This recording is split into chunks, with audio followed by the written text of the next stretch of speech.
right, thank you so much to Midas and to LSNA for inviting us here today. My name is Sarah Barbrow. I'm one of the engineering librarians up on North Campus. My name is Jamie Niehof. I'm also an engineering librarian. I work on North Campus. And I'm Tyler Nix. I'm the Associate Director for Research and Informatics at the Taubman Health Sciences Library. And can you all hear what we just said? Oh, okay. Okay, great. And again, just to note that this is getting recorded, and you'll get these slides, and you'll get a copy of the recording and all of that. So here is our roadmap for this morning. We are going to start with some overarching considerations for you to think about when using any AI tool for your scholarly work. Then we'll dive into tools for literature discovery and a brief tutorial on a particular tool called ResearchRabbit. Then we'll talk about some tools that allow you to summarize and synthesize texts with a brief tutorial on ChatPDF. And then we'll finally finish up with some recommendations and best practices, leaving some time for Q&A at the end. So as I mentioned, before we delve into specific AI tools, we have several overarching considerations for you to think about when you are doing any sort of academic or scholarly work with these tools. So the first is, it's really important that you have a conversation with key collaborators and key stakeholders about the use of these tools. Some of these tools can create problems, and it's just really important for everyone who is working together to understand how the work is being done. Also, when using AI, it can be important to disclose and cite its use when you publish something, and you will want to check with the publisher's policies on that. And of course, you are always welcome to reach out to your librarians when you're trying to figure out specifics for how to cite AI content for whatever context you are working in. Okay, next. When you are using AI tools, some of these tools will let you upload content. And this can be problematic in a couple ways, which I'll get to on the next slide. Also, AI tools will generate information for you, whether it's in summary text or new images. Again, you kind of have to be careful with everything that's provided by the AI tool. And let me give you some specifics and examples for these. So when we say uploading, what we mean is giving a tool like ChatGPT some sort of input, like a PDF or text copied from something, and pasting it into that prompt area. And by downloading, what we mean is getting some sort of output from a tool like ChatGPT, like content you can read or listen to or watch, and then maybe you're using that in some way directly or paraphrasing that response and repurposing that content. And there are a number of reasons you might want to do this. So maybe you're looking for ideas. Maybe you want to ask some questions about a document or a bit of text. You want to summarize or synthesize content, or maybe you're asking for writing assistance. So just wanting to get into a couple sort of specific examples, here are things you could upload, but you may want to pause before doing so. So as U of M students, faculty, and staff, you have access to a ton of scholarly literature. Yay, that's good. And at the moment, simply uploading, for example, a Nature paper that is an open access may be considered fair use from a copyright perspective. And also, my guess is that we will have much more about this question from the legal arena in the coming months and years. However, some publishers who hold the copyright on content are starting to say, do not upload our content to AI tools as part of their terms of service. So for example, there's a platform called ASTM Compass, and that's a database that contains a lot of engineering standards and other types of resources. And engineering librarians, we use this fairly frequently, and they have a specific AI policy that states, ASTM International prohibits the entry of ASTM standards and related ASTM intellectual property into any form of artificial intelligence tools, such as ChatGPT. In the case of such use, ASTM will suspend the licensee's access to ASTM IP, and further legal action will be considered. So they are kind of clearly saying, do not upload their standards to ChatGPT. And if they realize you have done this, they can revoke U of M's access to the database. And I will note that our standards have sort of an electronic watermark, so it is possible that they would realize that it came from our institution.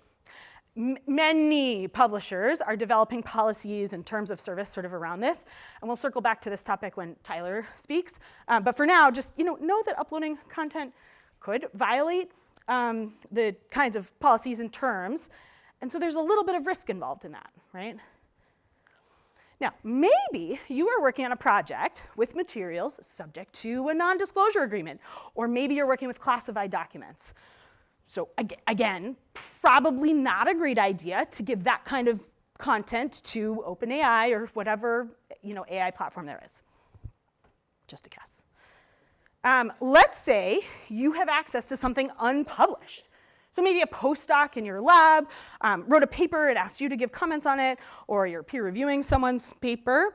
There might not be copyright reasons why you shouldn't upload this to something like ChatGPT, but there may be evolving ethical and community norms around this. I just actually saw a post from last week there's this Nature Careers community platform on the Nature website from a researcher talking about how he specifically does use ChatGPT to help him craft his peer review responses. So he's not uploading the unpublished document. He wrote his points out and has it help him write the responses. So, evolving community norms for sure. So maybe you are thinking that, oh, I would never do any of these things. Fine. Great, wonderful. But this goes back to our original consideration about having a conversation. So, make sure that your collaborators and stakeholders are sort of aware of how and where you all are using these tools, because these are real issues with perhaps real consequences, and the norms and rules are evolving. Okay, now, many tools generate content or create an output, whether or not that's audio or visual or text. Imagine ChatGPT, the text that's generated from a prompt. You may have noticed already, it can be incomplete, it can have errors, or just be outright hallucinations. It can have major biases. It can infringe on someone or some publishers' intellectual property rights because the models are trained using materials covered by these IP rights. Again, if you ask AI to generate content like a summary of an article, it's really possible the content could be very similar to existing copyrighted materials, which means you might be plagiarizing something inadvertently. And this can happen for images and audio, not just for text. So depending on what you're doing, even generating certain types of content can also violate the terms of service. So remember our ASTM Compass, their standards AI policy, they prohibit you from uploading their standards to something like ChatGPT. They also say, additionally, creating derivatives of ASTM IP using AI is also prohibited, and I love this, without the express written permission from ASTM's president. So you go email her, which I think is kind of wild, but that's that. So still, we recognize there is so much interest in these tools. That is why you're here. That's why we're here. So we do play around with these tools, but sort of pause and assess what you're giving the tools and what they're giving you. Okay, lastly, boy, don't we know this, the landscape is changing at a lightning pace. Like in the last 72 hours, we're redoing some of our slides. The tools that we demo in the next few sections may look or function differently when you return to them later. They might have a different URL. They might disappear. They might have new functionality. So we have just literally seen this as we prepared for this session very recently. So that's why we're giving you some of these overarching considerations up front, and we'll reference them throughout, because I think thinking about these things will help you no matter what tool you're engaging with for the first time. Now, a corollary to this consideration is that because of the pace of change, you may feel some angst about sort of being behind in this very fast-moving environment. I have felt that way, personally. And I think it's helpful to reframe how we think about this. This is not a race. This is sort of like a treadmill. So, what's happening 3 months ago practically does not matter. Join us, jump on the treadmill, and we will journey together. So with these consideration concepts in mind, you can jump on, and we as your librarians will help you along the way. Okay, shall we get into tools? Are we ready? So, two more slides. There are many types of AI tools, and it can be helpful if you've sort of used just ChatGPT to categorize them so you have a sense of the range of functions that these tools do. Some tools are chatbot-style tools like ChatGPT and UMGPT, and many of you indicated some familiarity with those in our pre-survey. Thank you for filling that out. And that is great. We'll get into that in a minute. But there are also many more tools like ChatGPT, but that are intended specifically for an academic audience. Examples of those include Elicit, Perplexity, Cite AI, SciSpace, and more. Some tools embed within library database platforms that you may already be familiar with. JSTOR has an AI tool, Scopus has an AI tool, and more. Finally, there are some tools whose sole functionality is to discover, not summarize, literature. So that includes ResearchRabbit, which we'll see soon, connected papers, lit maps, and more. And note that there are definitely AI tools that can intersect with scholarship, but that are out of scope for this talk. We had to scope it somehow. So they can generate images or music, video, but that's not what we're talking about. Hopefully, though, today this talk will give you some sort of confidence and sort of a schematic to explore these new tools in any of these categories with a critical eye. Okay. Now, our talk will not get too technical in terms of how AI tools, actually work. We'd refer you to some of the earlier Midas talks from the fall 2023, for that level of detail. But it is helpful to know at a high level what these tools are doing. So here's what you need to know. All these tools need two things: a model, like a brain, and a corpus, like a book to read. So to start with the model, some examples of large language models you may have heard of include GPT, or more specifically GPT 3.5 and GPT-4 from OpenAI. Claude, who has a real personality, more specifically Claude 3 Sonnet, which is another name change from like 2 days ago. Used to be Haiku, so you probably haven't heard of Sonnet. Anyways, that's from Anthropic, and Llama is from Meta, the parent company of Facebook. So the model does some work, it processes information, it makes some connections, and does this after receiving some inputs from you. And then through that work, it generates some outputs that you can read or view in some way. The model is not a search engine like Google or Bing. It's not searching and like retrieving something specific. Rather, it's sort of a combination of machine learning, algorithms, mathematical equations that sort of predict its responses or words based on a corpus.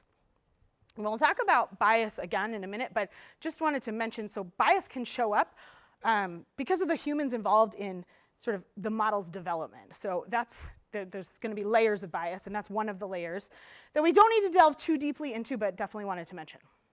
All right, a corpus. So a corpus it's like a book to read. It's a collection of the stuff. So the text or the writings, the image, audio, videos. And this corpus, sometimes called training data, provides the AI tool or system with the information and facts and patterns it uses to generate new outputs. And the size and diversity of the corpus plays a critical role in shaping the knowledge and biases of the AI system. Many of these models that rely on these large corpora have really scooped up, like literally all available text in English on the internet. So what I've heard referred to as the collected corpus of human knowledge, although only in English. And then still they need more. So they're doing things like transcribing all of YouTube to feed into these models. So there's a lot out there also that was never intended for this use. And there are, again, perhaps, intellectual property concerns being raised by content creators and others. And we are like just at the tip, I feel like, of the legal iceberg here. So that's a whole other talk by other people probably. But it's a landscape we should probably be tracking in the coming bit of time. So when you put the model and the corpus together, the model uses the information from the corpus to learn and develop its capabilities, but the model also will incorporate the biases and limitations inherent in the corpus itself. So whatever knowledge or perspectives or flaws, omissions, biases exist in the corpus will be reflected in the outputs of the AI system, potentially leading to biased or otherwise problematic responses. And again, there's also like an ongoing debate, I think, around the lack of transparency that AI companies have as they scoop up just this massive amount of data to form these corpora from the internet, without the consent of content creators. Tip of the iceberg. Okay, now I want to acknowledge that this can be a little bit hard to explain, and I will be honest that my colleagues and I sort of used Claude 3 Haiku at the time, which helped us with a little bit of turns of phrase on this slide, just for fun. Okay, Now that we've talked about models and corpora, we want to shine a little spotlight on Semantic Scholar. Who's heard of Semantic Scholar? Raise your hand. Good, half. Okay, so for half of you, this is new. This is a corpus that underpins many AI tools designed for and marketed to academics. That's you. So it's useful to know a bit about this entity. Semantic Scholar was established in 2015, and it's run by a nonprofit, the Allen Institute for AI, based in Seattle. According to them, Semantic Scholar provides free AI-driven search and discovery tools and open resources for the global research community. They index over 200 million academic papers sourced from specific publisher partnerships, data providers, and web crawls. And when thinking about bias in AI tools, that the AI tools might introduce into your research endeavors, because these tools are designed for and marketed to an academic audience, many of those tools use the Semantic Scholar corpus, or we assume they are, as their data. And so just consider that this corpus focuses on academic journal articles and preprints, not generally books, data sets, patents, etc. And their corpus is primarily in English, though they say on their website they would like to support other languages in the future. And they're very clear in their FAQs that they started really with a focus on all fields of science. So science materials are heavily represented. And I noticed social science and humanities stuff on there, but it's unclear to me how much those fields are represented in this corpus. Okay, so now that we know a bit about what AI tools need, a model and a corpus, let us dive into using them to discover literature. Dun, da, da, da. Okay, fan favorites, ChatGPT, UMGPT. How do we use them in our literature discovery process? You can try to ask these tools outright for academic references. Here, I prompted both Chat and UMGPT with, I am a sociologist studying how scientists collaborate in biology labs. Could you share some recent journal articles and textbooks on this topic?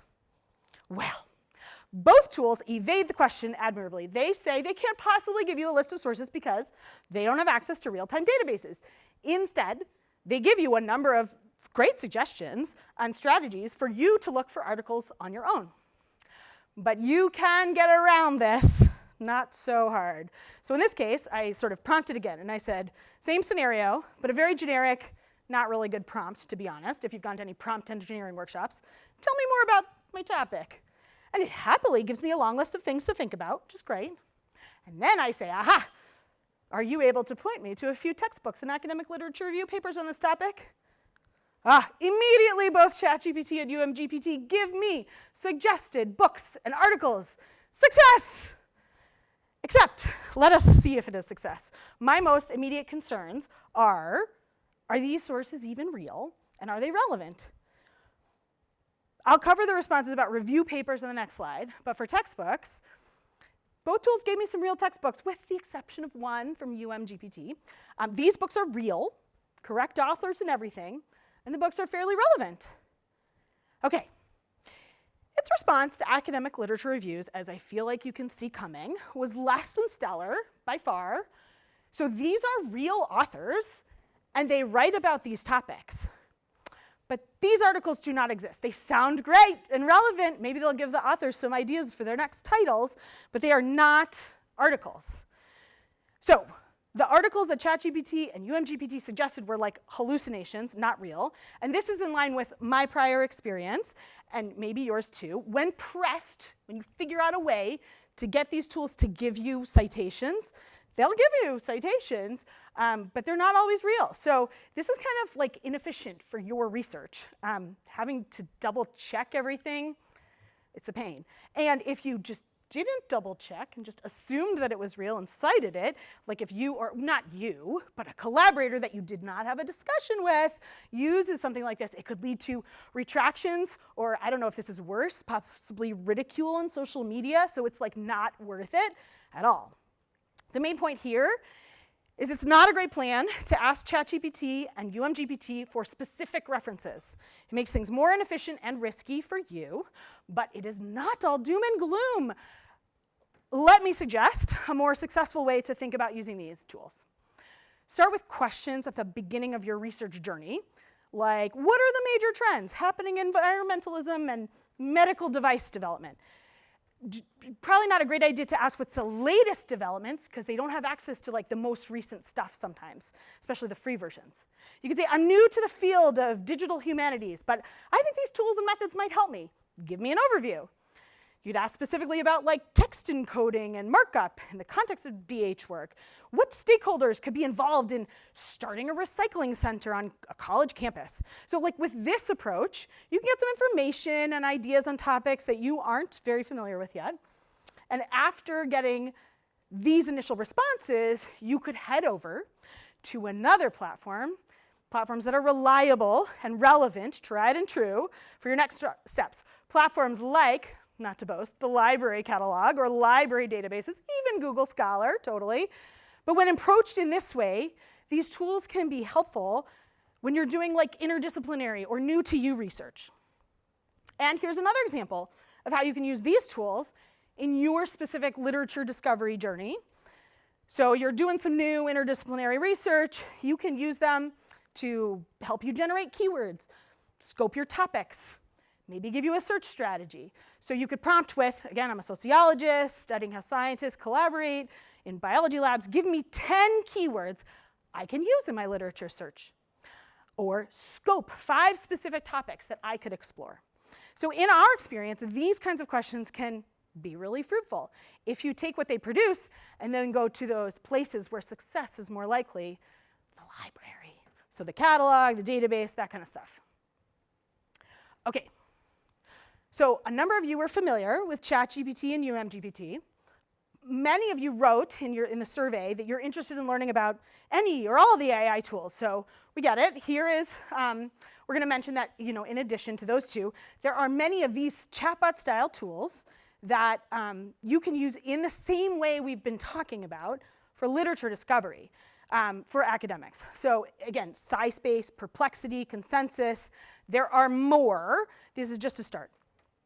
The key difference with these tools relative to something like ChatGPT is they are specifically tailored to an academic audience. And therefore, they are actually trying to point you to real, not hallucinated sources.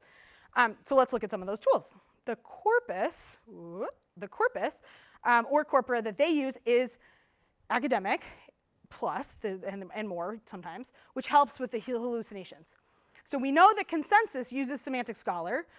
Perplexity and SciSpace are not very clear about what their corpus is, which makes it really tricky to assess bias.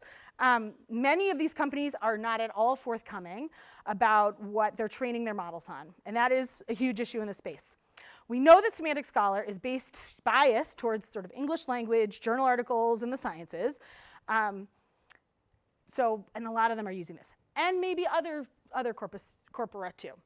These tools will tend, though, to work in similar ways with respect to literature discovery. So you will likely be able to save your searches and return to them, or categorize your searches, develop dashboards for a topic, invite collaborators. You might be able to connect the tools to Zotero or another reference manager. You could probably set up alerts for topics or particular papers. And again, you can use these tools as starters on your journey, asking for search term suggestions. These tools, I will hint that you can use them to summarize literature that it's finding for you, or upload content that you have to summarize, and you'll need to be careful how that goes, but more on that in Jamie's section. Okay, just a little brief pause. Training and running these models is really expensive. This is a graph from a recent write-up in IEEE Spectrum. Here the AI research organization Epic AI assessed as best they could how much training models really cost. And it is a lot. And that is why it's pretty standard for these tools to have different flavors of paid versions. So, for example, Cite.ai makes it extremely hard to do anything unless you give it a credit card number. And after 7 days, it's $20 a month. And they email me every other day now to say, are you sure you don't want to sign up? What if it's like slightly less for a couple months? Like, okay. SciSpace has a free version that you can use, but then if you want like pro level stuff, you pay about $12 a month. Perplexity has a free version, and also it lets you try 5 free pro prompts every 4 hours, but the real pro version is $20 a month and offers you sort of even more. Elicit, Jamie will talk about, it's a similar tool, but there you get 5,000 credits, and once those are used up, you got to pay. So there are these different kinds of models. Okay, now while we were talking about cost, there's more than just a financial cost to these tools. The carbon footprints of these models are like, I'm getting goosebumps, worryingly staggering. Worryingly staggering. And that isn't what this workshop is about, but we had to mention it. And we have a few more resources on that in the slide notes for this slide. Worryingly staggering. So, but anyways, when you encounter a new AI tool for literature discovery that has chatbot functionality, you want to interrogate it. Ask, what can you do for free? What can you do with paid accounts? What are the data sources the tools are using? Many of them use Semantic Scholar, many more don't tell you. Some of you might be interested in which model is the platform using. Also, look at what other things the tool can do. Can it summarize research, set up alerts, add collaborators, cite easily? Can you view citation information in different styles like BibTeX or major citation formats? And keep in mind, these tools add and tweak and change and upend functionality like on the regular, which makes doing a presentation kind of hard. Okay, so those tools were like ChatGPT, where you're engaging with a chatbot. Sort of similarly, but a little bit different, we're going to talk about another kind of tool, the ones that are embedded directly in databases you may already be using for literature search and discovery. JSTOR is one of the first library database platforms that we at U of M have access to at the moment that has an added AI tool embedded on their platform that you can turn on and use. And I'm going to say that again. You have to activate this tool, and we have instructions for that linked on our handout. And it does, I will mention, actively involve going on the little chat feature and talking to an actual JSTOR human on the other end to say, can you turn this on? And they say, sure, and then refresh your screen, and then it's there. Okay, many, many more vendors are going to incorporate AI tools into their library platforms. So let's look at how this one works as an example and of what you will begin to see in the future. So this is a screenshot of a resource I found when I searched using the terms Turkey, diaspora, politics. Again, not the most stellar of searches, but that is not the point. So a couple things I want to point out about JSTOR's AI tool while looking at this screenshot. The tool can be turned on or off once it's installed. When it is turned on and you open a resource, it will automatically pretend like you asked, how did this search relate to this article? And then it will proceed to answer that question for you. Also, you can see that it provides several preloaded options for how you interact with it. You can ask it to summarize the article. And again, I will note here that the summary tool can produce text that is relevant and helpful. But it can also produce text that is incomplete, misleading, or even wrong. So verify everything that you get as summaries from this kind of tool. Also, you can ask JSTOR AI for recommended topics and related content based on the article, and it has an option where you can ask it a question you have, like, what are some future directions suggested by this text? And I will mention that another feature of the tool is that you can highlight sections of text, like you could highlight a whole paragraph, and the bot will offer to summarize that portion, find more resources just related to that portion for you. The tool is in beta, so feel free to use the little like thumbs up or thumbs down if you want to help it, but you don't have to, it's your choice.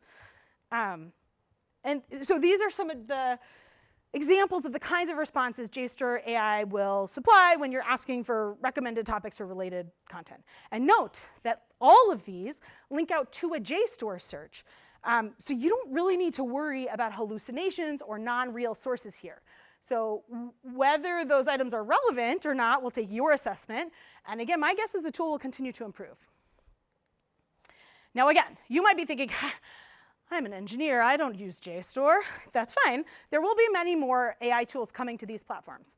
So a major benefit of these tools is that they will mine the corpus of the platform so you know exactly what the content is. Many will offer summarizing features, and you have to be very careful with these just for your own efficiency and risk. And again, I think over time these will get better.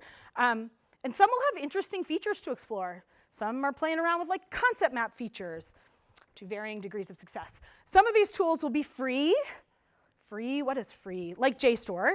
And some we, the library, not you, we would have to pay for if we want to turn on access for the campus. So for example, Scopus is a large multidisciplinary database like Web of Science, and they are rolling out Scopus AI. We recently explored this feature in a short-term trial, and I think we still have access for just a little bit more. But if we decide as the library to subscribe to that tool, it will cost us, the library, therefore U of M, a likely mildly hefty annual fee, right? So these are not necessarily free, but we're investigating these things. Okay, finally, there are tools that live outside of library databases that are solely for literature discovery. They are not chatbots. Several tools do this kind of work. ResearchRabbit, which we'll get into in a minute, LitMaps, and connected papers. Now, I want to be clear. These tools are not necessarily better than just using library databases, but they're new AI tools, and they may be fun and engaging. So, cool, let's explore. So you come to a tool like this that you want to use for literature discovery. Consider the same questions. What can you do for free? What can you do with paid accounts? LitMaps and connected papers are both very cool, but they are really limited unless you have a paid, well, maybe not really limited. They're a little bit limited unless you have a paid account. ResearchRabbit is free, and ostensibly it always will be. That's what they say. So that's what we're going to test out in a minute. You want to ask, what data sources are the tools using? Many of the tools use Semantic Scholar, but others may use this and other data sources, and it's generally really opaque. You might not actually get the answer to that. Again, you might ask what models sort of power this. Ask what other things the tool will do. Set up alerts, add collaborators, or can you organize stuff on the dashboard? Can you cite easily with Zotero? View citation information, all that same stuff. All right, let's do a deep dive on ResearchRabbit in particular. This is a free tool that lets you discover and visualize literature and people. They claim it's like a Spotify for research. It lets you create alerts for content and share collections with collaborators. It integrates with Zotero. Again, that's a free open source reference manager. The corpus, what is the corpus? It is not clear. I actually emailed the ResearchRabbit team. I have low hopes that I will hear back. But others in library land have pointed out that it is not clear what the corpus is. I don't know if we'll ever know. It feels to me like the tools skew to journal articles rather than books. And I mean, with my own searches, it's like within English language content. It's just unclear what other elements of the corpus are. They just haven't shared that with us. But the handout has links to step-by-step instructions to get you started with ResearchRabbit. And in a minute, we'll do, well, like 5 minutes, we'll do a hands-on demo. So, but first, here is what ResearchRabbit looks like when you get into exploring the tool. It uses these vertical panels that appear on the right, so like this for you. As you click on things, they expand. So on the left, you have a dashboard where you can sort of organize research into categories and collections. So the categories are bold, and the collection I have there is a red dot next to it called social work. And it's in a category I called Midas AI session. Collections are like folders that can exist within your categories. You don't have to use collections or categories. Things can be uncategorized. I am a librarian, so of course I organized it. Actually, that's not a given. My dashboard was very messy before. So the idea is that you add papers to particular collections in ResearchRabbit. And you could do this in a few different ways. So I started with a paper that I was interested in about community-based interventions for sexual and gender minority youth. The author is in the field of social work. So I simply pasted that title directly into the ResearchRabbit bar, and it appears when you click Add Papers. Oh no, that's not an example of that. But I pasted a specific title into there, and it shows up. And you click Add Papers, and it adds to your collection. Using the same process, I added some papers that I knew about, which really I found on Google Scholar and Web of Science. So I had a little collection of 8 papers. You can also search for papers without knowing the titles in advance. So this screenshot, I put in some keywords, and you can look at what ResearchRabbit found, and you can choose ones to add to your collection. And then finally, you can link your Zotero account, if you have one, and upload, say, a whole folder from Zotero, or export a folder from ResearchRabbit into Zotero. And I will note, if you know about Zotero, you know Zotero, you could attach a PDF to a citation. It will not bring the PDF with it to ResearchRabbit. If ResearchRabbit finds an open access copy, it'll attach it, but it won't, you can't, if you attach something in Zotero and then upload the folder to ResearchRabbit, it won't bring over the PDF. Also, your Zotero items really need to have DOIs for this to work properly. Otherwise, they don't transfer over. So once you add several thematically linked papers to a collection, you ask it to find more content in the context of what else is in the collection. Then you can do that and then click on an author or a paper, and it will find more like whatever you clicked on based on it and whatever else is in the network. Panels just keep opening up as you click on click and click, related authors, particular titles. It can be a rabbit hole, which is why they called it ResearchRabbit. So the visualizations is kind of a cool thing. So with this tool, you can visualize literature and people, which can lead to more discovery. So you can view a network of papers, and you can display the network as a network or as a timeline by toggling back and forth. And you can also show this based on the first or last author. There are many cool things, in my opinion, about ResearchRabbit. Again, that's free. They have pretty good FAQs. They're very open about letting you book one-on-one sessions with them, especially if you're having trouble connecting your account to Zotero. Though I recently tried to test this, and the Calendly link is down, so I don't know if that's long-term or a glitch. Not sure. And I have had no issues with outright hallucinations. You don't upload content like PDFs or like secret material. It doesn't generate content that I think is problematic, so there aren't issues there. You can upload the Zotero folder. You can also export or import .bib or .ras files, and you can share individual collections with collaborators. So before we get into the demo, I will remind you that there are other tools in this space.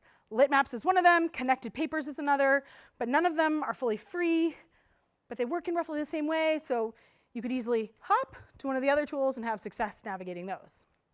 Okay, let us dive into ResearchRabbit for real, and I'm going to have Jamie help me get the slides still here and ResearchRabbit here. If you want to, go on your laptop or device. You do not have to do this, but you could go to, oh, I should also mention, we have seated the audience with a couple library staff members. If you feel like, I need help, like logging in and stuff, just like raise your hand, and one of us, either us three or any of my colleagues who are sitting here, happy to pop over and help.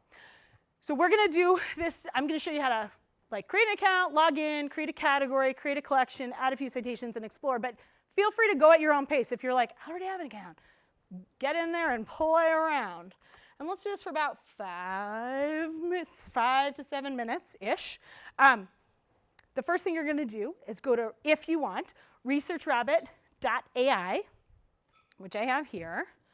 And then at the big, if you already have an account, you will click Login. Otherwise, you can click Sign Up.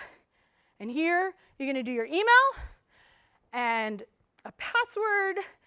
And just don't use like your email account password or your bank password. You know, use your own, get a password manager and use that to help you with the password. But just, you know, general password best practices. So you'll log in. Woo. Well, this is the sign up. And then you'll type a password and retype a password. I think it's going to not let me do this because, 8 characters, whatever. So you're going to actually sign up, and then you'll click Submit. And then it will send you an email to like activate the account, like all the things. Oh, change my password. That was an old password. Okay, but once you do that, you're going to go over here and click Log In. Oh dear, that is not what I wanted to do. Now I have to go. I logged myself out to show you this. What is my password? That's not correct. Thanks, friend. I remembered my password. Whew. It's the same one I use for all my library tools, like this kind of tool. Okay. I want to pause for a second and say, give me a thumbs up if you feel comfortable getting yourself to this page, like through sign up or you've already logged in. Give me a thumbs up if you feel comfortable. And then give me a thumbs down if you're like, whoa. you need a little help just going through the sign-up process. Beautiful. I am going to try, this is the hardest thing for me, to slow down and let you catch up, but I will mention a few things on this dashboard. Plus. So I'm over here. I have something that says import Zotero collection. Yours might say connect to Zotero. If you have a Zotero account, this is where you would do that. It would open up a tab and you would connect your Zotero account. Above that, we have new collection, which is actually the little thing, the thing that says social work here. So I can add a new collection, and it's putting it under an uncategorized section. So I have a million test collections because I'm a librarian and I test this a lot. So Midas real-time test. Boop. Create the collection. Yes, I would like to do that. So now I have a collection with 0 papers, and it's uncategorized, which will not stand. I can't have it be uncategorized. So you can drag it down here. So you can click and drag. Did you see how I did that? I can do it again for another thing. Here we can do class demos, import tests. See, I'm pulling it down right there. Whoop, that one didn't work. Just give me a second.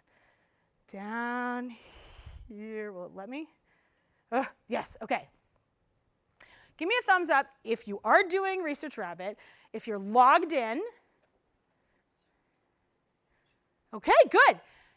Go, and if you've never explored the tool before, create a collection. You can also create a category. Midas real-time test. The category could be something like grant applications or that awesome Nature article I'm about to write up, something like that. And then within that you can have or you could be like, this is this project and here's a couple collections based on what paper I'm submitting. Okay. We have created an account and logged in. We created a category and a collection, and you can move them around. And raise your hand nice and high if you need any of our library friends to come over and walk through it. Let us add a few citations or papers. Feel free, if you've published something, to add your own. See if it's out there. And if it's not out there, I would like to know, because I am constantly interested in what is not in ResearchRabbit. I sometimes am interested in things like, I find it so interesting, non-coding RNA. Why would you have RNA that's non-coding? Perhaps many reasons. But let's look at link, so long non-coding RNA, and cancer. Well, you don't even really need the and. I'm just going to do some searching. Okay. I believe when you first do this, did anybody do this for the first time? Did it give you a pop-up about using Semantic Scholar or PubMed? How clear is that? Like, what do you think that even means? To me, and I am a librarian, it's a little unclear. Is this something about the corpus? Is this something about the method to find the literature? If you figure it out, please email me and tell me, because I have questions about what that means. I just do. It's like a little unclear to me, which is like what many AI tools are like. Mildly, fuzzily unclear to me sometimes. Okay, but anyways, you can choose one, and you can play around choosing different. I think I must have selected Semantic Scholar, so my results are powered by Semantic Scholar. So at this point, yeah? Great, perfect. At this point, we're going to add, you would want to do a little bit more of a look-see, but I'll add this to a collection. Oh, and that was the one that was highlighted. And I'll add this one to a collection, the same one. And let's add this one and this one. That's fine. So these are how you add stuff to collections. All right. I don't actually want the real-time test. I'm going to go back to my social work example of what I preloaded, so I wouldn't have to futz around and find good stuff. How I just did that was like not great because I wasn't actually reading. So the Spotify for research works better when you're really thinking about putting stuff in your folder that's sort of more related than my random, like, oh, I'll add this and I'll add that and that, but that was just the demo. This folder I more specifically curated, like you might do in your actual research. I have 8 things here, okay? There's 8 in this, I called it a folder, but really it's a collection. And now I could see similar work, and it pulls up our timeline. If it's moved too far, you can always, how do you get back? You can slide back. You could look at earlier work. You could look at these authors, suggested authors, same concept. You click on something, there's a panel of resources, whether authors or papers, and then it gets you to a graph. I'll go back to this. So then within this, it's kind of neat. You can play around. You can click on one of these. It opens up a paper. You can say, oh, that's a good paper. I'll go and add that to my social work collection. You can find similar work to that paper, and you can just keep on going. There's if you want, you can export, see, the papers as a CSV, RAS, BibTeX. There's this thing called linked content, and this will bring you to like the internet, a lot of Wikipedia, probably some interesting, some other languages, not English, I'm seeing. There's some other things you can explore within ResearchRabbit. Do you have any questions about the ResearchRabbit experience? Yes, my friend. Oh, I'll repeat it. What does the size of the bubbles mean? Great question. Which, like, do I have a great answer? It's probably the number of connections, like the links that they have to the others. But if any of my library colleagues in the room know. So the question again was, what do the size of the bubbles in the network graph mean? And we think that it is sort of like how many ties to other things in the network are there. So like that might indicate that that's rising in importance for you. Other questions about ResearchRabbit? Yes?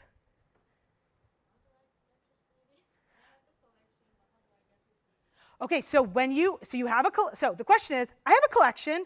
How do I see this? Okay, so let's go. So click on the collection so that do you have a couple things in your collection? Okay. Do you see a thing that says similar work? Click similar work. Did that work? That is how. Fabulous. Okay, I'm going to pass it off to Jamie, where you will learn about summarizing and synthesizing. And I can unplug this? Okay, and I will turn off my mic. Oh, yes, my friend. Go ahead, get some. The green bubbles are the ones that are in your collection. Okay, so there was a sort of a comment about color. The green bubbles are in your collection, and the blue bubbles are like, oh, you don't have it already in your collection. Would you like to add it to that collection? Excellent comment. Other thoughts as Jamie is getting plugged in? We'll have time for more at the end, too. Okay, thanks.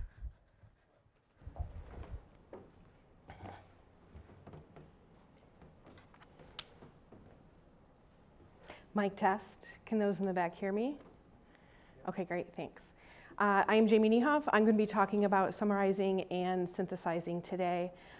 Before we start, I want to say that although we used the word synthesis in the name of our talk today, we're not talking about evidence synthesis with regard to systematic review work that happens in the health sciences and the biomedical sciences. That's not our purview today, but if you are interested in evidence synthesis work or meta-analysis, Tyler is our friendly health sciences librarian here. He'll be speaking after me, and he'll be here after the talk if you actually have any questions about evidence synthesis. But we're not talking about it today. And then before we get started, I want to say that all of our images today were generated by me using OpenAI's DALL-E 3 image generator running through Microsoft Copilot's AI. So thank you for AI for our images. One of the questions that I often get asked when I am doing this kind of work around summarizing with AI is how legal or ethical is it for me to grab that article that I have not written and have no rights to and upload it to an AI tool? And there is a framework that exists for this inside of US copyright law that is called fair use, educational fair use. And what this says is that if we are using something that is licensed, we are permitted to use that within the realm of education. So this applies to teaching and scholarship and research, which is what we are doing today. Now, I did have copyright specialists who are in the room today review these slides. So the most definitive I can be is that uploading PDF articles to summary tools may qualify as fair use. So with that, I feel empowered to upload my articles to these tools. A little caveat that Sarah touched on. When we run into a place where publisher policies butt up against copyright. So Sarah mentioned ASTM. She read this out loud, but now you can read it for yourself.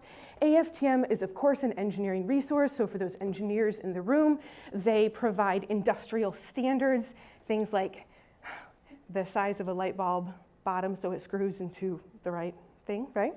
So a couple weeks ago, this banner appeared on their website, and when we see this, we can say to ourselves, maybe I should be more careful with what I do with the material from this site if I am planning to use it with AI, where you might not be quite as careful if you do not see this banner. So when copyright fair use can be a little bit tricky. One of the tools that I looked at when I was prepping for today has this FAQ section. They create summaries using AI of articles. They call their summaries flashcards. And they have this claim that says this is considered transformative use under US copyright law. Never mind that it's technically not copyright law, it's a copyright index, and they got that a little bit wrong. My lawyers pointed that out to me. But sometimes these summaries, as Sarah said, can copy verbatim the words from their source material. If they do that, is it actually a transformative use that has created something new? So these are all things that we keep in the back of our mind as we use AI tools. A couple more considerations. As Sarah said, with her AI work, sometimes what we look at, the outputs from AI, including summaries, are not always accurate. Although I have had pretty good experience with the tools that I am demoing today and the accuracies of the summaries and how they correspond to their articles. I have read researchers' reports that say the summaries they have found have made the opposite conclusions from the article. So they have transposed words that then you come to a different conclusion because it's an AI, it's not a human, it didn't catch that error. So you always want to double check the work.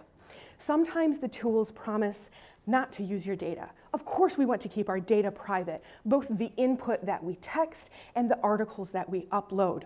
So these companies that I'm going to demonstrate today have all promised not to use our data, but sometimes this means that we have to trust them at a level and they might not deserve this trust. As an example, in the last 2 weeks, we have found out that Google's incognito browser is not actually incognito, and it is following you around the web, looking at everything that you look at, and if you did not know that, FYI, incognito browser inside of Google is not incognito browser. So now they have a claim on their browser that says, we might follow you. Major car companies have started selling driver data, including trip time, GPS location, and how often you brake hard. This data has been collated and sold to insurance companies, and car insurance premiums are going up, despite the drivers not knowing that this data has been sold. So these are just things to be aware of. All those have happened in the last 10 days. And then finally, summaries might lift directly. We've touched on this before. Be careful using work as your own if it is verbatim. If that happens, you need to cite the work as from AI, and Tyler will be touching on citations in his section. All right, let's get started. So I want to set the stage for AI tools. This is a diagram created by an AI specialist named Matt Turk, based at a VC firm in New York City.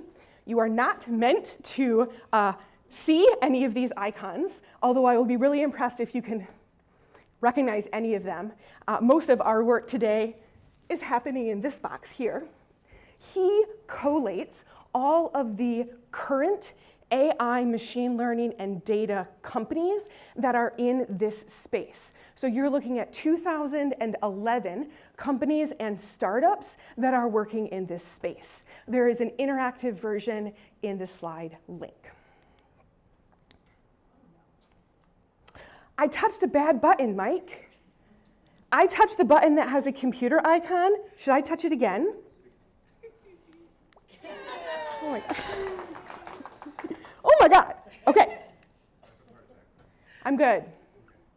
All right. So let's think about those 2011 companies and tools inside of AI. Let's synthesize those down to just the tools used for summarizing. I think of these and this concept as an iceberg. There's all of this stuff at the bottom that could hit our Titanic, and then there are a couple really good tools that float to the top. I looked at 30 tools for this presentation, and I identified only 3 that I thought were worthy of demonstrating for you today. So those 3 are Elicit, Claude, and Petal. These tools come in 3 different flavors: purple flavor, green flavor, and dusty rose flavor. Sarah also talked about the flavors of her AI tools. So our purple flavor, these are the tools for discovery. Sarah mentioned these: ResearchRabbit, Consensus, Perplexity, SciSpace. Although ResearchRabbit doesn't summarize, it is one of the tools that is a discovery platform. These tools use a corpus to get their data from. The next flavor, green tool, these are chatbots. We have heard of these, UMGPT, ChatGPT, and this is what Claude is. And then our third flavor, dusty rose flavor, these are the tools that were built specifically for AI summarization. So they exist for one purpose, and that purpose is to look at the article that you upload and summarize it or ask questions of it. Our first tool is Elicit. Elicit is a search tool a lot like ResearchRabbit. It has a privacy policy that says any papers you upload to Elicit are private to your account. I have put the privacy policies on these slides because our goal with this work is to be as private as possible.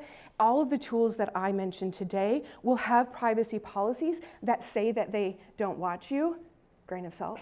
But I do that because there are some tools that explicitly state we're going to use everything you give us to retrain our large language model. Thank you very much. And so if you see something like that in one of your tools, you want to be aware that anything you put in it will be reused.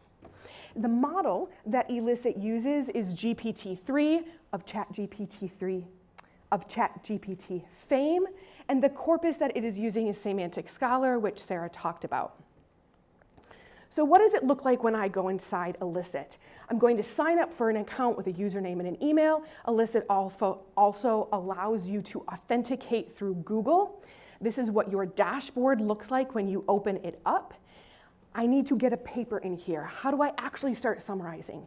You have 2 options for getting papers into Elicit. You can ask it a research question, whatever you want, and then a list of papers will pop open. When you do this, it costs you money, credits, inside of this tool. As Sarah said, there are 5,000 credits that you get allotted to you in Elicit. Once you go through these, they are gone forever. And I know this because I hovered over the coin icon that looks like Mario is hitting it with his head, and it tells me that it costs me 100 to 200 credits just to ask a question. The next way I get information or papers into Elicit is using extract data from PDFs. What this really means is upload your PDF. All right, this is my example. I wanted to know about water scarcity and the economic impacts of it in Africa. I put this question into Elicit, and I get 8 articles that pop up in front of me. Why 8? No idea. But I get 8. And if I want to expand, I can then click, and more articles will pop open. I don't recommend you do that because every time you click on something inside of Elicit, it's going to take some of your credits away. So be aware that every time you're poking around in Elicit just for fun, those 5,000 credits are going down. It's like you're playing a video game and you're getting hit with a sword. All right, so I've asked my question. It pops open with this beautiful table. I'm always going to have my title and my citation information, and then I'm going to have columns of parameters. I'm going to show you how to add those in a second. I have added the parameter here, summary and main findings. Pretty straightforward. The articles popped up. These articles can be sorted by either relevance or citation count. This should be familiar to anyone who's used a library database. They can also be sorted alphabetically if you want that for some reason.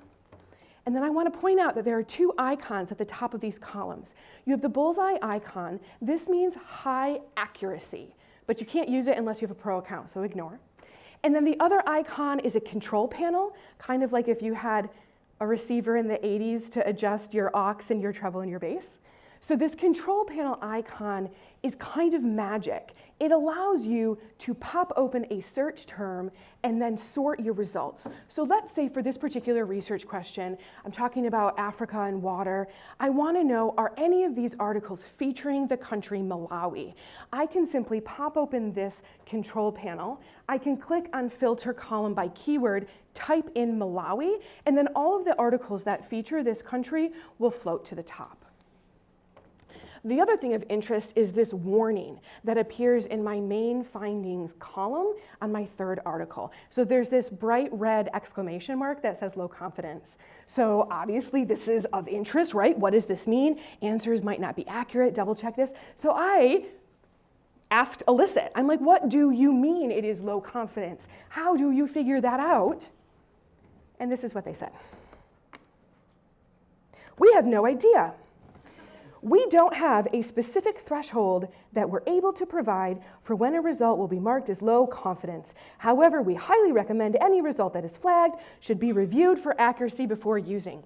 So this sort of demonstrates, well, the black box that is algorithms inside of AI. Often those creators and programmers of AI do not know why it is making the decisions it is making, and this is an example of that. So if you see this, be aware that you would check the accuracy of whatever is in that particular cell that has an exclamation mark. So how do I actually add a column to my table? When I pop open my dashboard after I've run my search, there's going to be a column on the right-hand side that has a list of parameters.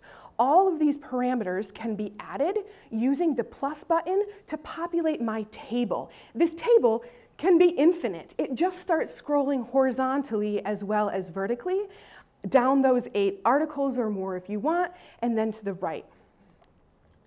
So the actual parameters in Elicit are like magic. These are the parameters that are right at the top. You can scroll down and see more, and I'll show you those in a second. So you can use the predetermined parameters, or you can create your own. So let's say I'm doing the research that I was talking about. Maybe I want a parameter for country, because I am interested to sort my countries in terms of Southern Africa and Northern Africa. I add a parameter for country. I name the parameter.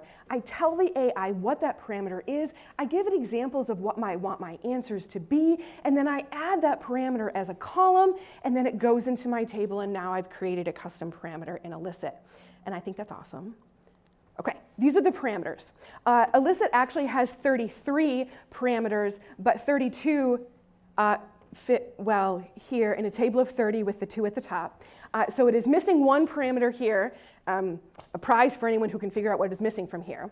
But out of all the tools I have ever used, this is the most in-depth in terms of actually looking at your research and breaking it up into this kind of parameter. All right, let's look at the table one more time before we are done with Elicit. This is a table that I have built with quite a few parameters. I've built out 4 different columns. One thing I want to note here is that if you click into any of the cells inside of this table, if there is a relevant quote within the source material that has informed the text within the cell, it will pop open this box that allows you to look at that quote. This particular example in front of you has 6 different quotes from the article that you can cycle through using the caret menu, or you can open the article using can't see it on my slide, open paper. And then it would open the paper for you and you could read it directly. All right, let's do the exact same thing, but upload the PDF. The only difference is that instead of asking a research question of elicit, I'm grabbing a paper from my computer. Maybe I've got it from Google Scholar. Maybe I have it inside of Zotero. I'm uploading the actual article to elicit, and then everything that I have just done can be done in the exact same way. Note on this slide, I have circled CSV download. Although it would be great if I could just download the cool table that I made into a CSV, you cannot do that unless you have a pro account. So sorry. Final thoughts on elicit. This tool's great, you guys. The allotment of your credits is about 5,000. I did the math. It cost me roughly 13 credits to run one summary. When I say summary, that could be any parameter. So if I run a main finding column, if I run a theoretical framework column, each of those activities costs about 13 credits. So you can do about 380 summaries. This is enough for you to do maybe one, maybe two traditional literature reviews before you have to pay. The paid version is relatively affordable, $10 a month. Most of the AI tools cost about $20. And then it is also built on the Semantic Scholar corpus. This, of course, means it is less likely to hallucinate articles and make them up out of whole cloth. Some of the pros and cons, we talked about connecting to Zotero, although I did not mention that. You can also bulk upload PDFs. If you have a group of 10 PDFs on your computer, they can all go at once. You can summarize multiple papers, you saw that. And then, of course, it promises PDF privacy. Cons, can't export, I wish you could. Most interactions cost credits. Be careful how much you click around, and there's a little bit of lack of transparency with how they figure out things over there at Elicit. But I recommend this tool. Next tool. This is Claude. So Claude is a chatbot from the company Anthropic, which was started by 7 of the founders of ChatGPT, which a lot of you in the room are familiar with. Claude promises we will not use your inputs or outputs to train our models. That is our goal here. The model that it is using is Claude 3 Sonnet. Of course, that has changed in the last, 2 days. But it is Sonnet today, and next week it might be Opus. Their current model family is named after musical movements, although haiku is not music. Sonnet. Poems. They're named after poems. Great. Okay. Their corpus, the corpus that Claude is pulling from, is the collected corpus of human knowledge, and of course any PDFs that we upload. Is there a question in the back or no? Just a yawn? Great. Okay. All right.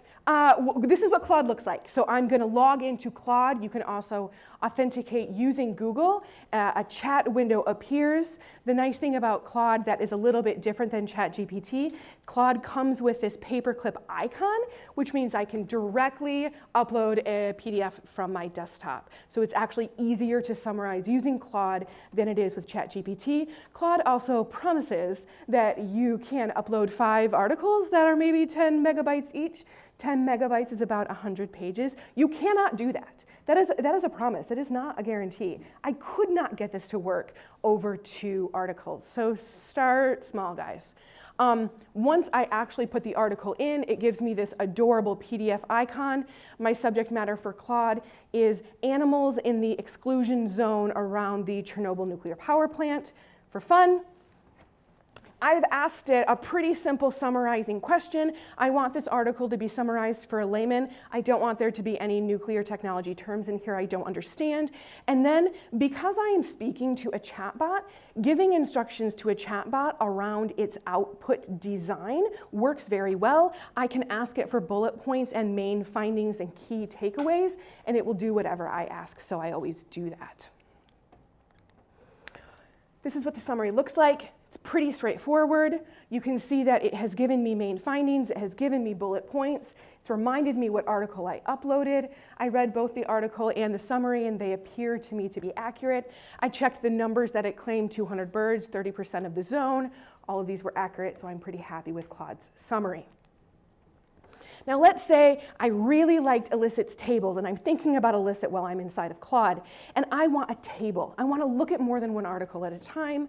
So I have uploaded 2 articles still on the exclusion zone.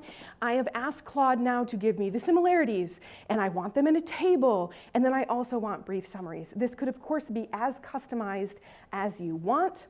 Note on this slide, since I have now interacted with Claude once, Claude has named my chat something that feels relevant to him, and it is on ecological recovery and adaptation in Chernobyl radioactive zones. Let's say that is something I want to keep, we can leave it. Or you can rename this chat session, something that is relevant to you, and as long as you are signed into Claude, all of your chats will be saved and they will never go away. This is what it looks like. This table does not look as good as the table in Elicit, but it has done what I've asked. It has put it in a table and shown me the similarities. So for my purposes, comparing these 2 articles worked. Let's look at something different. The survey that you all filled out, one of the questions was, how do these tools deal with translation and different languages other than English? So for an example, I pulled a Polish article. I pulled a Polish article about the exclusion zone, and I asked my friend if the translation was correct. So I put the Polish article. I'm actually missing, well, this is good enough. Let's pretend this is from the Polish article. The Polish article is here on your right-hand side in Polish. I had no idea what this is about, besides that it was nuclear. The title of the Polish article is at the bottom in Polish and then above it in English. So not shown on these slides are me actually uploading the article. It looks the same as the other examples to Claude and asking it to give me a summary, but in English. So I have not asked for the article to be translated. I don't need that, I just want a summary. So I can't vouch for the accuracy of the summary, I can't speak Polish, I can vouch for the accuracy of the title, and the title is accurate. So my best friend speaks Polish and she checked this for me. So this might be a tool for those of you who have research areas that might have languages that are not English, and you need to maybe figure out, is this article something that I need to pursue for further translation duties? And if I want to look at a summary first, I can figure out how far I want to pursue this. Question from Preet. So Jamie, I really appreciate you doing this because of, so many of us work in different languages. You chose a European language, and so it's going to bias necessarily towards Europe and. That was my next point. Yeah. Sorry about that. Totally fine. Do you have an official question you want me to answer? No, I was just wondering if you were going to address it. So next point, which previewed for us, is that these large language models were mostly trained on English, and that means that the languages that they currently support are all of the major European languages, including Russian, Arabic, and Mandarin Chinese. I asked questions in my second language, which is Sesotho, and they had no idea what I was talking about. So they do not know all languages. And didn't you ask a question in one Indian language and it answered in a different Indian language? ChatGPT, I asked in Punjabi, Yep. and it responded in Hindi. Those languages are very similar, but Yep. they're not the same. So in this sense, what Preet just said that you might not hear for the recording is that she asked a question of UMGPT in Punjabi, and it answered in Hindi. Both Indian languages similar, but not the same language. So I encourage any of you who do not speak English as your first language or who have a second language to play around with Claude and see how good he is. Claude, final thoughts. My final thoughts here are that Claude is awesome. I actually really liked interacting with Claude. It's similar to ChatGPT. It's really easy to use. It has a very generous allowance for how often you can interact with it. You can copy and paste. You can upload long articles. The pro version for Claude costs $20 a month. And you get five times the amount of free usage. I've worked with Claude not for a year, but probably for 6 to 8 months, and I've never run up into a problem where I needed to pay for the pro version. The cons, it can't handle more than 2 articles, so don't try that. And your free version will eventually start limiting you. I was able to do roughly 8 summaries in 4 hours before Claude started warning me to slow my roll. And the next morning, everything will reset for you and you can start again. All right, our final demo today. Petal.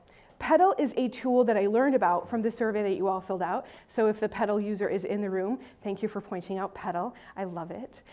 Petal stands for Professors et al being the Latin et alia, which means and others. For those of you who have ever read an article with more than 7 authors, Professors et al, I think that's really cute and clever. Their privacy policy states that they do not use your data for training purposes.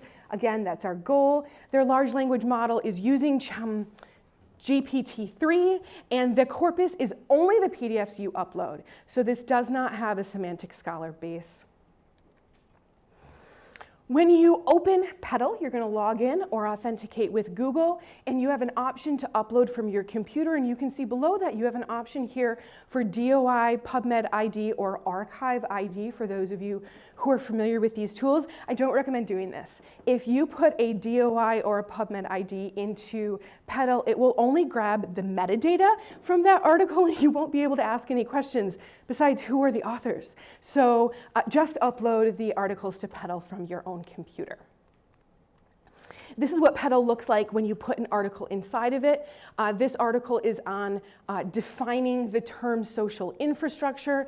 I asked the question of Petal by using the chat box on the right-hand side of the page at the far bottom of the page. I have tried in vain to make my article smaller and my chat box bigger, but Petal's UX is not that great. So this is what it looks like, and there's quite a bit of scrolling involved. So I have asked Petal a relatively simple summarizing question. I want the paper summarized, main points and key takeaways. This is typically what I ask when I summarize. What's nice is that it will cite for me where in the source material it found the information it is putting in chat. You will see this is pretty common for these tools to do. I don't love the layout of this tool, but it did summarize. It seemed to be accurate. When I read the article and I read the summary, I did not see any egregious errors. But note, this applies to all 3 of the tools that I talked about. Sarah talked about this extensively as well. This is me asking Petal the question, what is the definition of social infrastructure? So this is the result from Petal. I made large for you so that you could read it. And what I have done is I've highlighted those sections that are lifted verbatim from the source material. One of the questions that I got about Petal in the survey was, can I use input or output from Petal if it is accurate in my own research? And the answer to that is sure, if you cite it, because if you pass this off as your own, you have now plagiarized from an article that you have not read, and this would be considered a violation of academic integrity. And I do this to demonstrate, this is using another question, how much of these summaries and questions and answers can be verbatim from the source text. And that's it with Petal. So it's pretty easy. You just ask a question.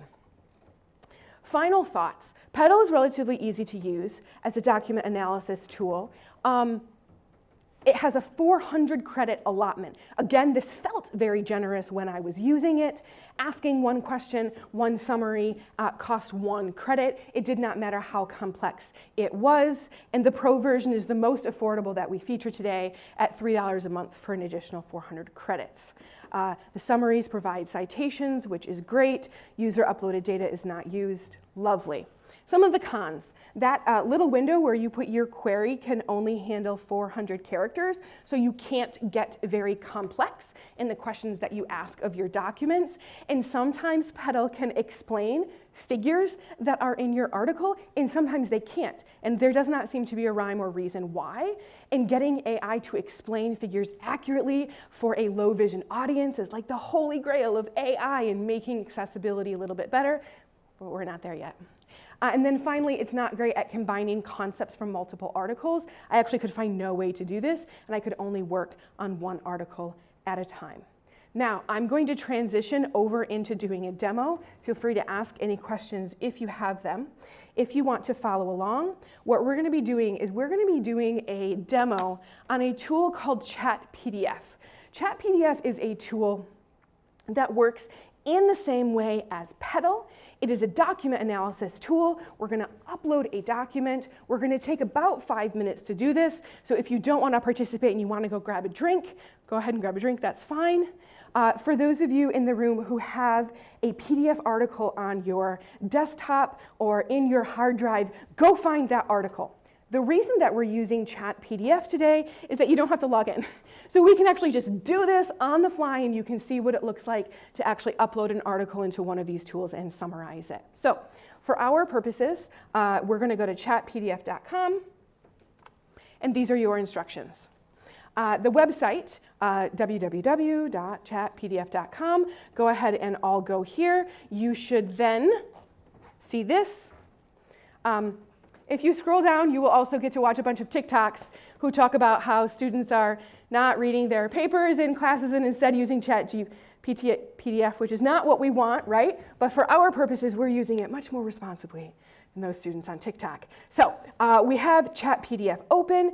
I already know that I have an article on the Universal Declaration of Human Rights, a document that is close to my heart. I want to summarize this document using ChatPDF. So I have the website open. I have my document. For those of you who don't have a PDF and want to grab one, you can use Google Scholar, which is at scholar.google.com. and download a PDF on any discipline you want. Save it to your desktop, and you can use it in this tool. I would not upload any grant materials or unpublished manuscripts to ChatPDF. So I'm going to grab my document, and I'm simply going to drag it into ChatPDF. So I've identified the document, and I have dragged it. When I put it into ChatPDF, it looks like this. And ChatPDF, a lot like JSTOR AI that Sarah demonstrated, pre-populates a couple questions it thinks you might want to ask this document. So I empower you to use your suggested questions. Your questions will be different than my questions. These questions: how does the Declaration of Human Rights influence rights and duties of historians? I love that. Question number 1 is about historians. Historians are great. So let's ask that first question. You don't have to use the questions that are here. You can type in your own question. It's going to be at the bottom of the screen on your right-hand side.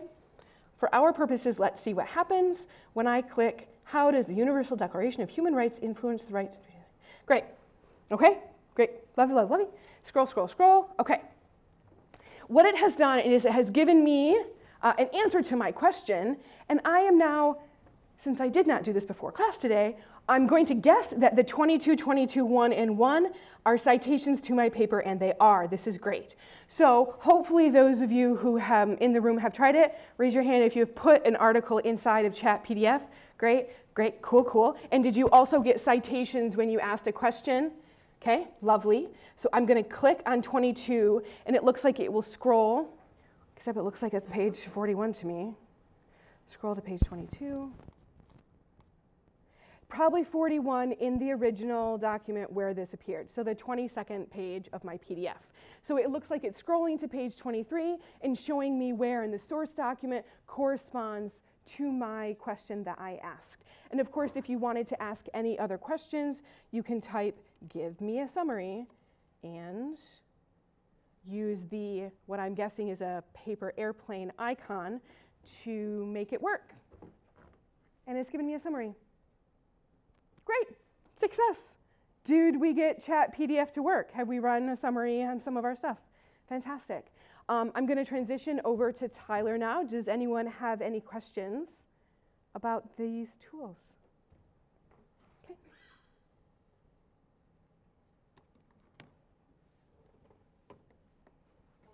Is ChatPDF also safe with uploading your PDF? So the question was, is ChatPDF safe with uploading your PDFs? I have no idea. Great question. So I investigated all of my privacy policies, but I will do that now. So yeah, Most of them claim safety besides the one that doesn't. So my guess is yes, but I'll double check. Any other questions? Previous tool, you said we currently do not use data. Right? They had a lawyer help them write that, right?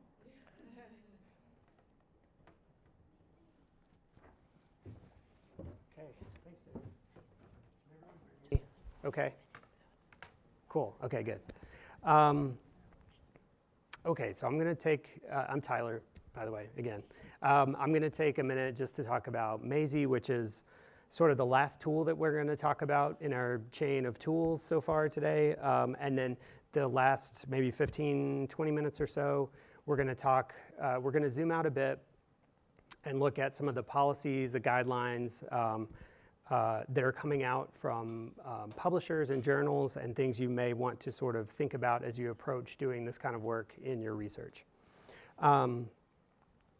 But I think we'd be remiss not to talk a little bit about Maisie this morning. This one is on the top of my iceberg. So if you're not familiar with Maisie, it might be of interest in the way that using ChatPDF and Claude was interesting in the way Jamie was just demoing this tool. There's a little bit more upfront work that goes into using Maisie, but it can be an extremely powerful way to build a chatbot basically around your own documents. Is anyone here using Maisie so far or familiar with it? Got a couple hands? Okay. Well, so basically what it does is it's built on UMGPT and it allows you to build your own chatbot essentially. So you can log in and start a Maisie project. It does require a shortcode at the moment, but it's still free through the summer to use it. So now's a really good time to explore if you haven't explored it before.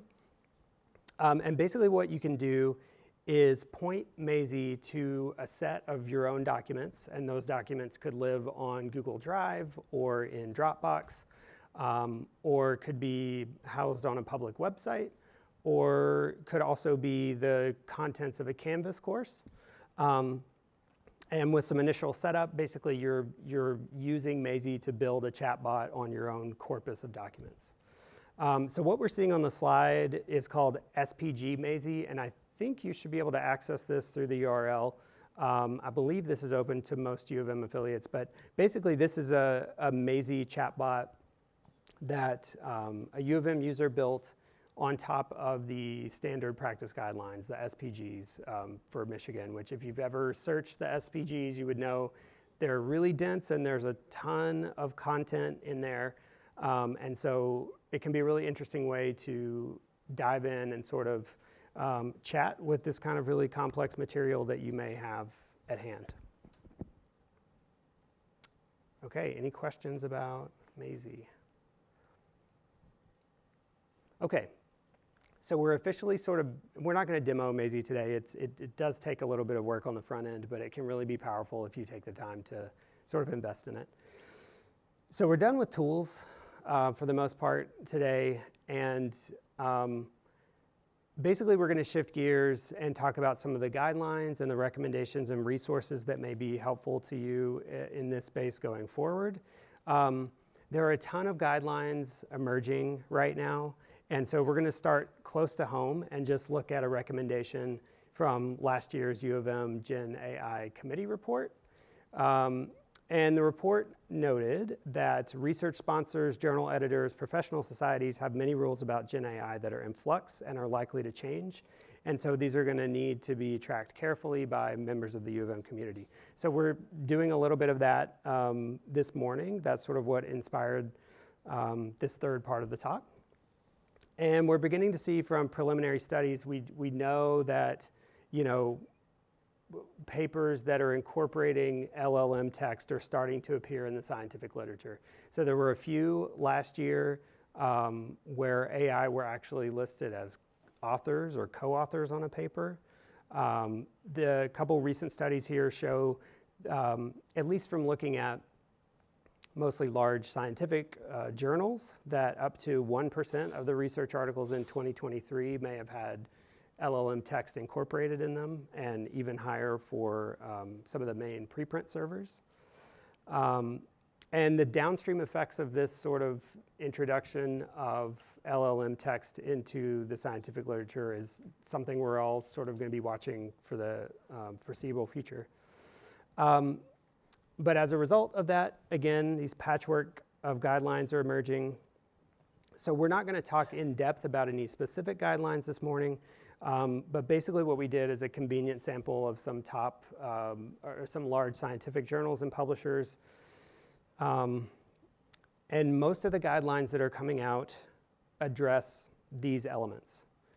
So they're addressing things like, can AI tools be considered an author or a co-author on a work? Various uses for using AI tools in your writing, editing, or formatting of your papers, using AI-generated figures or images, AI use in peer reviews, which is sort of a slightly different question than some of the research-based use cases we've been looking at so far, and also ethics and research integrity. So this is going to be sort of our roadmap. We'll just look through some of the emerging guidelines and recommendations around these elements over the next few slides. But first, another slide just to briefly highlight how quickly some of these things are changing. So if you published in a science journal early last year, science as in the publisher, not the discipline, you might have seen that Science was one of the early journals, early 2023, to come out with basically a full prohibition on using any sort of AI tools in your research or writing process. And by 9 or 10 months later, by November of 2023, their policy had already evolved to basically say that you can use AI tools in your writing as long as you cite it, you acknowledge it either in your cover letter and or the acknowledgement or method section of your paper. So they're starting to allow use and sort of showing where and how you can go about disclosing that. And that's going to be a common theme with most of these policies we're seeing. And interestingly, I don't know if this was, part of the decision on Nature's part, but in the intervening months between January and November, Nature released this massive survey of, I think it was 1,600 researchers, and one of the main responses to the survey question about how LLM might be able to improve science, basically, one of the most popular answers to that survey was the ability to translate works and open up the discourse, through international collaboration. So really, really interesting, just little nutshell of 9 or 10 months how these things are changing so quickly. Okay, so what we're doing is going back to sort of these elements that policies are tending to address. And the first one we're going to start with is whether or not AI should be considered an author or a co-author. And this is one of the ones of these policy elements. This is one that it seems like there's some consensus developing pretty quickly in the top journals and publishers, or very large journals and publishers, that are sort of converging around this idea of a prohibition of granting AI authorship, basically. And a lot of those journals and publishers are citing this statement from COPE, which is the Committee on Publication Ethics.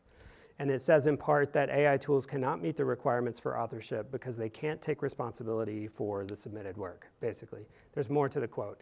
But basically, they're making the argument that AIs can't be held responsible for the work that's being added into the scientific record, and it's ultimately human authors that are fully responsible in that role. And it's striking me today how many times we've been saying human authors and human researchers. That's not something we had to specify not that long ago. So the next element of some of these guidelines is sort of policies around how to report and disclose the use of AI in your writing and editing and research process. And the theme for the rest of these slides and for most of these elements that we're talking about is going to be a combination of guidance around how to disclose what you've done and where to note what you've done, and recommendations to save and document your use of AI in your research process, so that if you need to, provide additional transparency around that, that you're prepared. So that is the nutshell. But the details can really vary a little bit. So some journals we looked at basically said if you use AI in any way in your research or writing process, at the very least, you need to acknowledge it in the methods or acknowledgement section of your paper. Some journals ask for either screenshots or full, copy paste of the initial prompt that you put into the system, your initial draft, any responses, how you modified your paper. So some journals are really wanting a lot there. On the other end of the spectrum, the STEM Association only recommends that authors working with the STEM Association only acknowledge use of AI if it goes beyond what they call basic author support, which in their definition is basically just light editing, brainstorming, those sort of just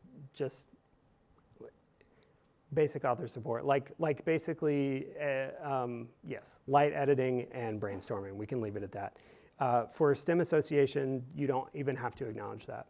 So there is some variation as you look through these individually.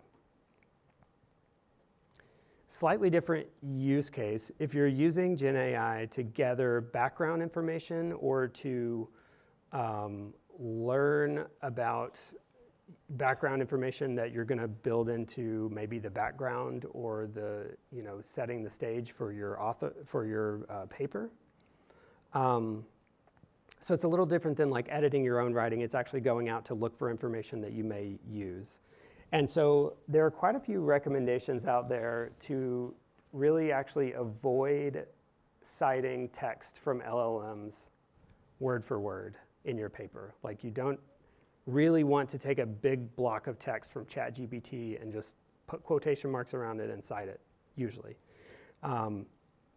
Because Gen AI tools are not a primary source. They're not human authored.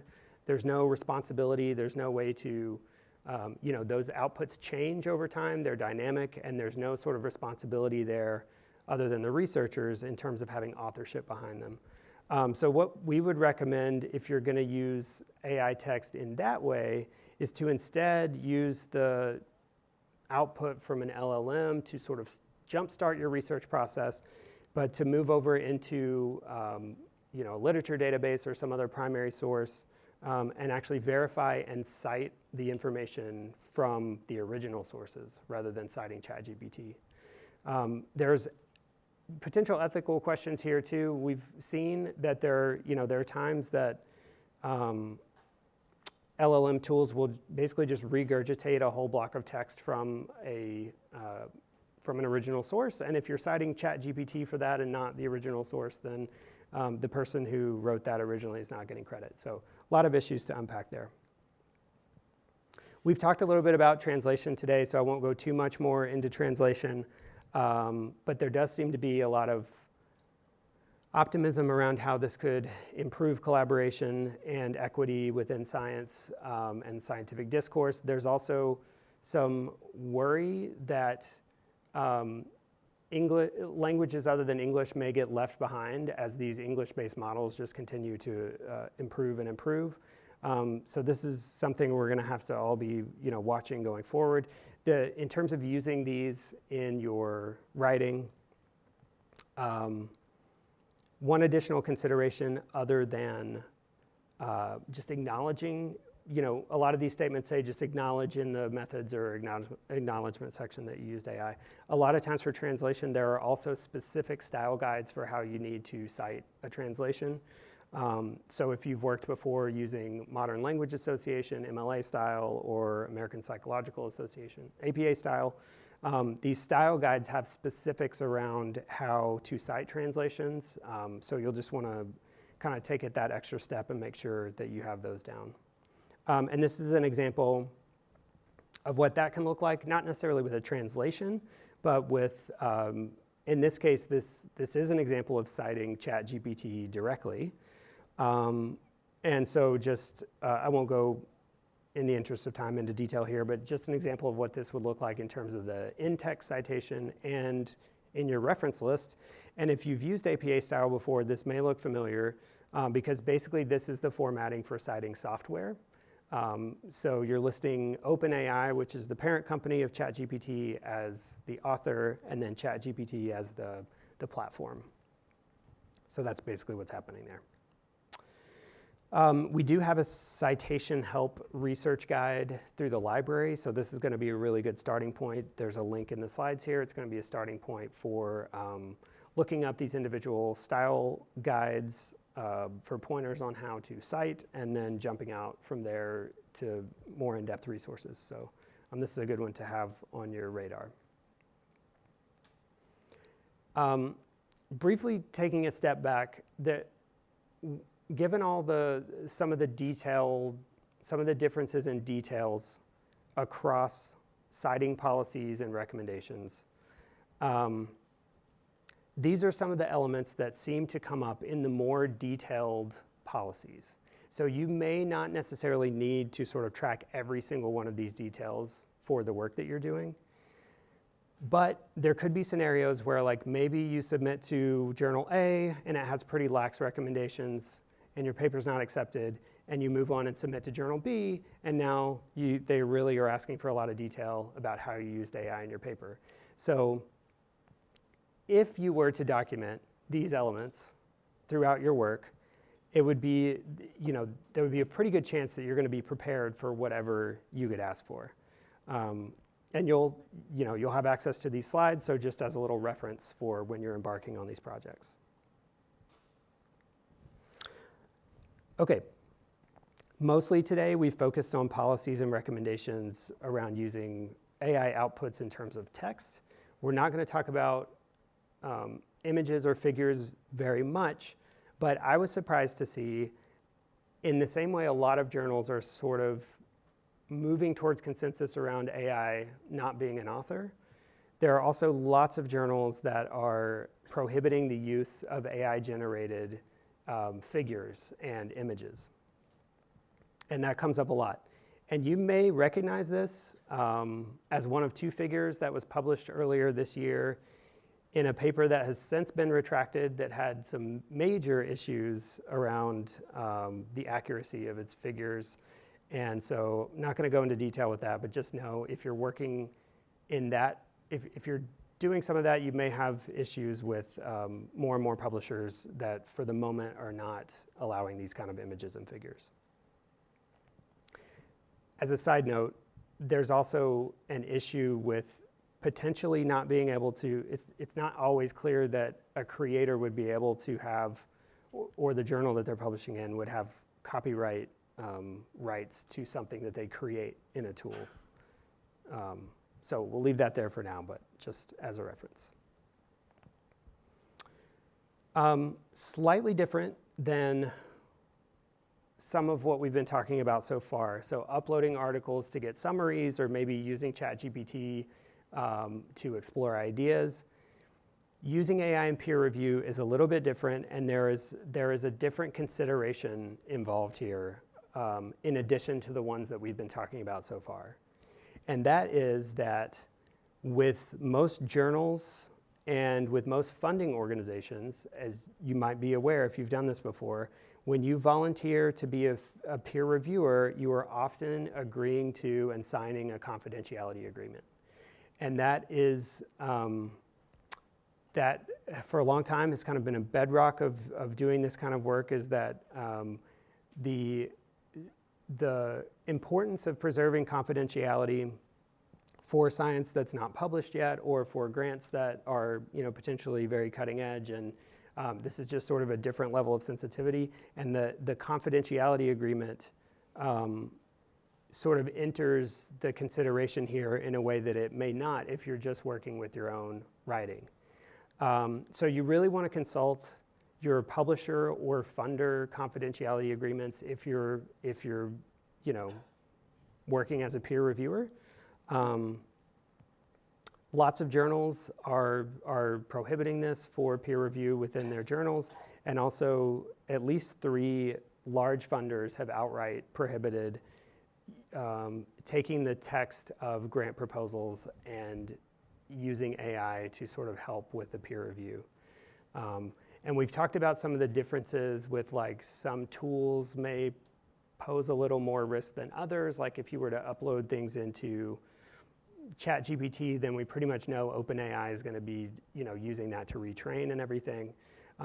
But actually, on this case, for peer review, even Midas's guidelines around using UMGPT and Maisie discourage faculty from using these for peer review. So just something to keep in mind. We're not going to talk too much more. In the interest of time, I want to make sure we have time for questions. And Jamie and Sarah have already talked, given a good basis for some of the considerations around copyright law. And so I'm not going to go into that too much more at this point. But I'll just briefly say, if you're embarking on a project where you're going to be analyzing a corpus of research articles, it could be a good idea to consider seeking input from legal counsel or having a conversation with the Library Copyright Office or our digital scholarship team. With all these considerations with copyright today and fair use, we don't want to discourage you from exploring this kind of project. So please reach out. We have a lot of expertise in this space in the library and can connect you around campus to the folks you need to talk to. So I'll leave it there for now. There are, the world of policies and guidelines right now are extremely fragmented across journals, publishers, funders, professional organizations and societies.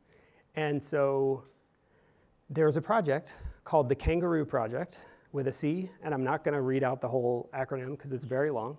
But it's called the Kangaroo Project, and it's basically a partnership between researchers and some major publishers, Elsevier, Springer Nature, Wiley, and representatives from some journals, and the Committee on Publication Ethics, which we saw that quote from earlier about authorship. So this group is currently working to standardize some guidelines that researchers and authors will be able to hopefully use as a little bit more of a unified set of guidelines that should be coming out this summer, and they will also be updating them annually. So keep an eye out for these. It could be very useful. And then sort of full circle, landing back to thinking about guidelines and thinking about recommendations for us here in the U of M community. Just wanted to quickly point out, Midas has this guide called Using Gen AI for Scientific Research. We have it linked here.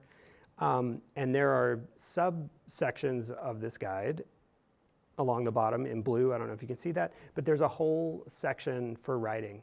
And this is a really, really good resource. It informed a lot of what we talked through today in terms of some of these elements that are addressed.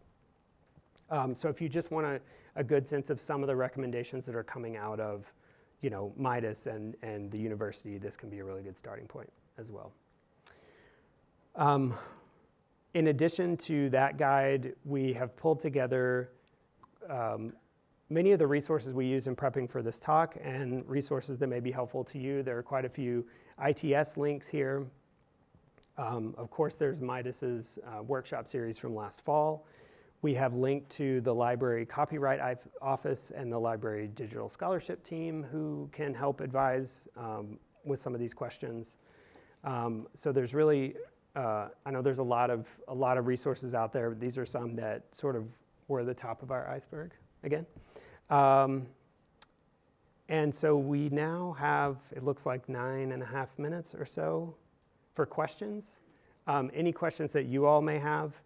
And we also have questions we could ask you if the room is quiet. So that's not a threat, but we have questions for you. So please ask us questions. You have a question? So this is not exactly our literary process, but one of the one of the biggest uses of AI is like helping with coding. So if you use AI to say you have something you have to copy paste, and like writing something to automate that copy pasting procedure is going to take even longer time. Yeah. You use AI to say, okay, I put you this, give me this output, you verify it's correct, and you put it into your code. Would such uses necessitate explaining it in a methodology or documentation, or would those go into similar uses like copy pasting or like using Stack Exchange to like find your way through like a simple solution? That is a really good question. That is not an element that we happen to focus on for this talk, so I don't want to mislead you and try to answer it. But it's a really, really good question. My guess would be that some journals, so I guess my fallback answer for this would be check the journal that you want to submit to, check to see if they have policies, or if there's a professional organization that you align with, check to see if there are guidelines or recommendations. I don't think there's going to be one answer for that across the board. There could be journals where if you're publishing with them, they may want that to be mentioned in your methods section. Or it could become a norm where, like you said, looking something up in Stack Exchange, like maybe that's a norm and you don't even need to mention it. So I would just say check with specific journals for the time being. Yes? Maybe if I could ask a follow-up to that. Now imagine you publish the code for that as open source. So imagine you publish the code for that analysis as open source. So there are licensing issues there. Maybe not with the paper, but with the like GPL or other. If you're using code that was generated from an LLM and then you post it as open source. Yeah. Can people reuse that? Are there restrictions that come with that? I would think so. It's a good question. Because LLM text is open to begin with, the surface answer seems to be yes. But I don't know much about how that works around coding, to be honest with you. Maybe there's some expertise in the room. These are great questions. If anyone has a good idea, please chime in. And if not, we'll have to incorporate it into the next talk. Thank you. There's a question right there. Yes? I have a question for Jim. Great. Yeah. Here I come. I know that you talked about a couple of the summarizing tools, and I know that the list is endless. But I don't know if you've heard of, is it Humata, or I'm not sure how to pronounce it, Humata? I have heard of it. Okay. I don't know how it stacks in comparison to the ones that you discussed. Any thoughts on that? Yes. So all of the tools that I discussed that I didn't feature for a reason. Time, I could only feature 3, but also the ones that I featured had the most generous allotments for their credits. So I cannot speak specifically to Humata besides just going to the website and checking and make sure it works. But my guess was it was not as generous as Petal, which is what it is similar to. So Petal was more generous in its allotments, but it is super similar to Petal and Chat PDF. It's on my list. Any other questions? Right here.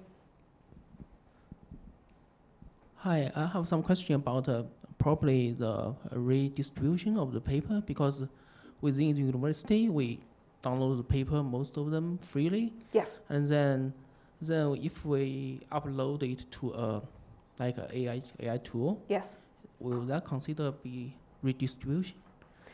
Redistribution? Yeah, as maybe copyright issue. Yeah. Right now, we consider that in the library community and at the University of Michigan community to possibly be fair use under US copyright law. So it is educational fair use, because uploading that and getting that summary, we're using that for our research. We are not using it for commercial reasons. We're not monetizing that use, which is why it falls under fair use, possibly. Thank you. Another question is like, for example, if I download thousands of papers through university, and I want to build my own local large language model. So in that case, is that kind of like against some kind of law?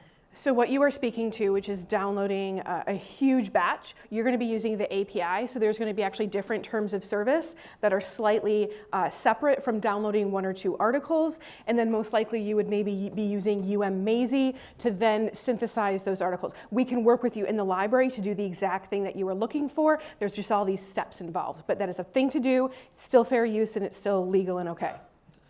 If you talk to someone. You're welcome. Any other questions? Otherwise, we've got 3 or 4 minutes. Go ahead. This is for Sarah.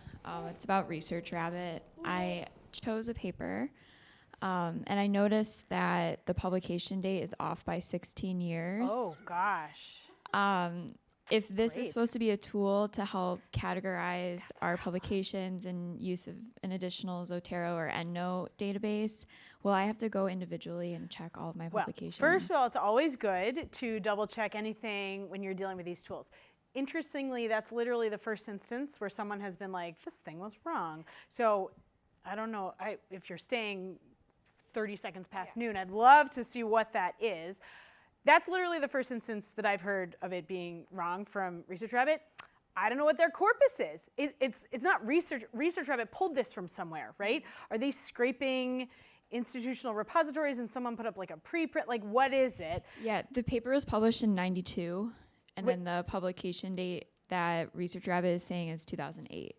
Oh, so it's I saying imagine it's it was probably more like recent. a PDF that was scanned in So the in metadata. 92, or maybe 2008 was when they scanned it, but I'm not able to find the That's year really of that. interesting. Yeah, it is an indication that like, you should still, I mean, here, presumably, if you're doing work, right, with ResearchRabbit for your own work, you use it to identify papers, and hopefully you go out and get the papers and read the papers as you write the thing you're writing. So when you have the paper, it has the citation. But you're right, it might lead you to think like, oh, this is really current stuff, when really it's from the 90s, which are coming back apparently through ResearchRabbit. So I feel like, yeah, you gotta be careful. But you'll do that through like the next steps in your research. But also like, yeah, you have to be careful with these things. Can I make a suggestion? Yes. I would suggest going into PubMed Mic. or a Microphone. similar data. I would suggest going to PubMed and a similar database and seeing if the article had a correction on it, and if I did that and it didn't. okay, Yeah, so the article, I just added a few articles that I had saved in my EndNote just to see if I could pull them up on here. And I just noticed that it was a one random paper. I don't know if I would have noticed it had I not been selecting so few. So I don't love know it why. though. Thank you for finding that, because that's literally, I will come after. Yeah. That's the first time I've heard of, and that does not mean that's the only error in ResearchRabbit. It's a big corpus. Other questions? Okay, thank you everyone for coming. We were thrilled to give this presentation, thank you. We have a feedback form here in the QR code if you want to scan it. Otherwise, these slides will be sent out to all attendees. Thank you so much for coming. We really appreciate it. Thank you.